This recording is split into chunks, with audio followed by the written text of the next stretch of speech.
श्रीराम जय जय राम। रामापायी ठेवा मन, नाम घ्यावे रात्रंदिन। राम हा तारक मंत्र निराकार, जपा वारंवार हेची एक करा राम दृढ धरा। पुनरपी संसारा येणे नाही पुन्हा सांगितली मात। जानकीचा कांत आळवावा, पार्वती रमन जपे राम नाम। विषयाचे दहन तेणे झाले, दीनदास म्हणे वाल्मिक तरला। पापी उद्धरिला अजामेळ, जयासी लागला राम नाम चाळा। आठवी गोपाळा सर्व काळमती संतांचे संगती। जोडिला श्रीपती येणे पंथे, तिन्ही लोकी श्रेष्ठ राम नाम एक। धरुनी विवेक जपे सदा, हनुमंते केले लंकेसी उड्डाण। राम नाम ठाण हृदया माझी, दीनदास म्हणे वानर तरले। नामी कोटी कुळे उद्धरती, राम नाम विने साधन हे जनी। बरळती प्राणी स्वप्ना माझी, स्वप्नीच्या विचार तैसा हा संसार। सोडूनी असार राम ध्यावा, राम नाम ध्वनी उच्चारिता वाणी। पापाची ते धुनी होय तेने, सिंधूचे मंथन रत्नांची खाण। तैसे हे साधन राम नाम, वेदाचेही खंड योगाचे ते बंड। त्याचे काळे तोंड दास म्हणे, मन हेची राम देही आत्माराम।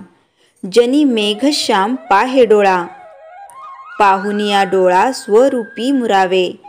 वाचेसी असावे राम नाम, नारायण नामे प्रल्हाद तरला। अजामिळ झाला एकरूप झाले वसिष्ठ महामुनी। त्याचा पाणी वश झाला, दीनदास म्हणे स्मरे। संसाराची चिंता त्यासी नसे, जनी जनार्दन रामाचे चिंतन। सत्याची ही खान राम नाम, गाईचे रक्षण भूतदया जाण। अतिथीसी अन्न घाला तुम्ही, संतांचा संग विषयाचा त्याग। रामनामी दंग होऊ नियार आहे, रामकृष्ण हरी एकची स्वरूप। अवताराची लीला वेगळाली, दीनदास सांगे लावूनिया ध्यान। तुम्ही आत्मज्ञान जतन करा, यत्न परोपरी साधनाचे भरी। आवळे घेता करी तैसे होय म्हणूनी करा। त्याग साधावा तो योग रामनामे, रामनामी आस ठेवूनिया खास। वृथा न जाय श्वास ऐसे करा तुम्ही संसारा असता। वाया आनिक पंथा जाऊ नका तुम्ही, येतो आता आम्ही कृपा करा। शेवटची विनवणी ऐका तुम्ही कानी, संसार जाचणी पडू नका। रामपाठ तुम्हा सांगतिला आज, आनिकाचे काज नाही आता।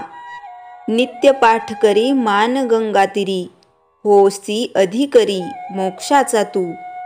ब्रह्मचैतन्य नाम सद्गुरूचे कृपे, दीनदास जपे राम सदा। श्रीराम जय जय राम। चैतन्यवाणी मनी धरा राम, हाती धरा काम। वाऊगाची श्रम करू नका। श्रीराम जय जय राम। श्रीमनाचे श्लोक 88 निरूपण। बहु चांगले नाम या राघवाचे, अति साजरे स्वल्प सोपे फुकाचे। करी मूळ निर्मूळ घेता भवाचे, जीवा मानवा हेची कैवल्य साचे। या श्लोकात श्री समर्थ रामनामाचे महत्त्व सांगतात। समर्थ सांगतात की रामनाम म्हणायला खूप सोपे, फुकटात होणारे आहे, छोटे आहे, गोड आहे, सुंदर आहे। त्या नामाने मनाला आनंद तर मिळतोच, पण नामाचा आनंद घेण्यासाठी पैसेही मोजावे लागत नाहीत। नाम घेऊन मोक्ष मिळतो, जन्म मरणातून सुटका। असे म्हणतात की परब्रह्माचे, त्या अनादी अनंत शाश्वत वस्तूचे ज्ञान झाले की मोक्ष मिळतो। प्रश्न असा पडतो की नाम घेण्याने मोक्ष कसा मिळेल? नाम काय करते? आपल्या मनात अनेक विचारांची गर्दी असते, पण सतत दृश्याचीच कल्पना करत असते. नामाची आपल्याला जेव्हा गोडी लागते, नाम घेतल्याशिवाय चैन पडत नाही, तेव्हा नामाने मनाचे बाहेर धावणे बंद होते. मन बाह्य गोष्टींचे चिंतन करणे बंद करते. एक श्रीरामच आठवायला लागतात. श्रीराम चिंतनाने कामना, कल्पना, वासना नाहीशा होतात. चित्त अचित्त होते. विषय वासनापासून चित्त परावृत्त करण्याचे अवघड काम नाम करते. म्हणून नामाची थोरवी मोठी आहे. नाम साधना वाढली की पाप क्षीण होऊ लागते, चित्त शुद्ध होते, वैराग्याची प्राप्ती होते, सत्वगुणांची वाढ होते. असे जेव्हा ते निर्गुणाचे ज्ञान होते, भक्तीला ज्ञानाची जननी म्हणतात. ज्ञान झाले की कैवल्याची प्राप्ती होते. जय जय रघुवीर समर्थ. श्रीराम जय राम जय जय राम. संत रविदास भाग 7. रविदासांची आई कलसादेवींनी त्यांच्यावर उत्तम संस्कार केले. त्यांनी साधू संतांची चरित्र सांगितले. त्यामुळे ते भक्ती मार्गास लागले. संत साहित्य वाचून स्वतः दोहे, अभंगाची निर्मिती करू लागले. थोरा मोठ्यांचा आदर करणे, घरी आलेल्या साधू संतांची सेवा करणे वगैरे गोष्टी कलसादेवीने रविदासाच्या अंगी भिनवल्या. वेळोवेळी रोहिदासांना ज्ञानामृत पाजल्यामुळे ते आईची आज्ञा, परमेश्वराची आज्ञा मानायचे. आईवडिलांची सेवा करणे आपले आद्य कर्तव्य आहे, हे त्यांनी मनात रुजवले. अशी ही ज्ञानामृत पाजणारी आई रविदास 5 वर्षाचे असताना त्यांना सोडून देवाघरी निघून गेली. रविदास मातृप्रेमाला दुरावले. त्यांचं बालवय रडायचं, पण त्यांची परमेश्वरी संकेताशी ओळख असल्यामुळे आपलं दुःख आवर्ते घेतलं. त्यांचे लालन पालन त्यांची आजी लखपती व आजोबा काळूरामजींनी केले. दोघांचाही लाडका असल्यामुळे त्यांना आईची उणीव कधी जाणवली नाही. जाणवली असली तरी त्यांनी व्यक्त होऊ दिली नाही. रविदासांचे देवाचे वेळ दिवसेंदिवस वाढतच होते. त्यांना धंद्यात गुंतवले तर देवाची आसक्ती कमी होईल, म्हणून त्यांचे वडील संतोखदासांनी 2 जोड्याचे जोड देऊन त्यांना बाजारात पाठवले. बाजारातील एक उंचवटा पाहून रविदास जोडी विकण्यास बसले. सकाळपासून दुपारचे कडक ऊन झाले तरी कोणी आले नाही. गिराहिक नसल्यामुळे रविदास ईश्वर चिंतनात मग्न झाले. दुपारी त्यांना दिसते की 2 साधू इतक्या कडक उन्हात अनवाणी चालत आहे. पाय त्यांचे भाजत आहे, पण अंतःकरण रविदासांचे होरपोळून निघत होते. त्यांनी त्या साधूंना आवाज दिला. म्हणाले, एवढ्या कडक उन्हात आपण अनवाणी का चालता?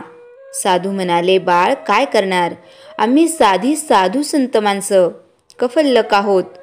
भिक्षा मागून जगणे एवढेच आमच्या हाती आहे. कोणा दानी माणसांनी काही दिले तर त्यावर जगतो, नाहीतर प्रभू भजनात राहून स्वतःला विसरून जातो. रविदास म्हणाले, हे मुनिवर, मी सुद्धा गरीबच आहे. तुम्हाला देण्यासाठी माझेजवळ काही नाही. हे 2 जोड्याचे जोड आहेत. सकाळपासून कोणी गिराईक आले नाही. कृपया आपण स्वीकार करावा. एवढे बोलून थांबले नाही तर स्वतः रविदासजींनी त्या साधूंच्या पायात ते जोडे घालून दिले. रविदासांची दयाळू वृत्ती पाहून साधू प्रसन्न झाले. दोघांनी त्यांना आशीर्वाद दिला. भगवान तुझे कल्याण करील. घरी रिकाम्या हाताने आलेला रविदासला पाहून वडिलांनी विचारले, बेटा, दोन्ही जोड्यांचे जोड विकून आलास? शाब्बास. बाबा, विकून नाही, खरा व्यवहार करून आलो. 2 अनवाणी साधूंच्या पायात जोडे घालून आलो. संतोखदास उपहासाने म्हणाले, होय बाळा, तुझा व्यवहार नेहमीच खरा असतो. महाराष्ट्रात एक संत तुकाराम महाराज आहेत, व्यापारी आहेत, पण त्यांचाही व्यवहार तुझ्याच सारखा खरा आहे. अरे, रोज अशी साधू संतांची सेवा केली तर पोटात काय काटे भरायचे. अशाने आपल्यावरही भुकेला लागायची वेळ येईल. अरे, साधू संतांची सेवा करणे, गरिबांना मदत करणे आपला धर्म आहे, पण घर चालवणे सुद्धा आपले कर्तव्यच आहे ना. संतोखदासांना सारखे वाटायचे, या रविदासाचे कसे होईल, हा साधा भोळा देवभक्त पुढे साधू संतांच्या संगतीने घरदार सोडणार तर नाही, याला संसारात गुरफटावे का. संतोखदासांनी चांगल्या घरातील सुंदर, सुशील, सुस्वभावी लोनादेवीशी 12 वर्षीय रविदासांचे लग्न लावून दिले. रविदासांना आपल्या जबाबदारीची जाणीव व्हावी, सुखाने संसार करावा अशी त्यांचे वडील, आजी, आजोबा इच्छा होती. परंतु त्यांच्या पदरी निराशाच पडली. लग्न होऊनही रविदासमध्ये काही बदल झाला नाही. आता ते बाळ राहिले नव्हते, ते राव झाले होते. उलट फुलासंगे मातीस वास लागे, या उक्तीप्रमाणे रविदासांसोबत पत्नीही भक्ती मार्गाला लागली होती. तिने रविदासांच्या भक्तीला कधीच विरोध केला नाही, त्यांची सावलीच झाली. त्यांच्याबरोबर परोपकारी कार्यात तिचा वाटा जास्तच असायचा. प्रत्यक्ष पत्नीची सोबत असल्यामुळे रविदासांची भक्ती अधिक फुलत गेली. भक्तीचा वेलू मांडवावरी गेला. भजन, सत्संग करणे, त्यांच्याबरोबर धर्मावर चर्चा करणे, वेद पुराणातील गोष्टी ऐकणे, गोरगरिबांना मदत करणे इत्यादी. रविदासांचे लक्ष संसारातून उडत चालले होते. संसार करावा नेटका हे त्यांच्या गावीही नव्हते. त्यांच्या अशा वागण्याने एक दिवस संतोखदास रागावून म्हणाले, तू आता मोठा झालास, तू वेगळा होऊन संसार करणे तुझ्या हिताचे राहील. त्यांचा उद्देश होता की अंगावर जबाबदारी पडली की रविदास मार्गी लागेल, पण त्यांचा अंदाज पार चुकला. रविदासांनी पित्याची आज्ञा शिरसावंद्य मानून घराजवळ चिंचेच्या झाडाशेजारी एक झोपडी बनवली. झोपडीसोबत दुकानासाठी एक उंचसा ओटा व गिराहिकांना बसण्यासाठी 2 ओटे बनवले. लोनादेवीने शेणाने सारवले. झोपडीत सामानाची मांडामांड झाली. त्या चंद्रमुळी झोपडीत संसार सुरू झाला. संतोखदासांनी त्यांना वडिलोपार्जित इस्टेटीतील सुतळीचा तोडाही दिला नव्हता. वडिलांनी आपल्याला आर्थिक मदत केली नाही म्हणून त्यांनी कधी वडिलांशी वाद घातला नाही की गावात कोणाकडे तक्रारही केली नाही. उलट आपल्या मनासारखे झाले असेच त्यांना वाटत होते. आता परमेश्वराचे नामस्मरण, चिंतन करण्यास कोणाचा अडथळा येणार नाही म्हणून त्यांनी देवाचे आभार मानले. संकलन व लेखन मीनाक्षी देशमुख. श्रीराम जय राम जय जय राम.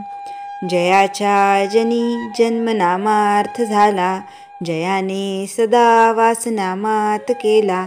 जयाच्या मुखी सर्वदा नाम कीर्ती, नमस्कार तया ब्रह्मचैतन्य मूर्ती. श्रीराम जय राम जय जय राम. जानकी जीवन स्मरण जय जय राम.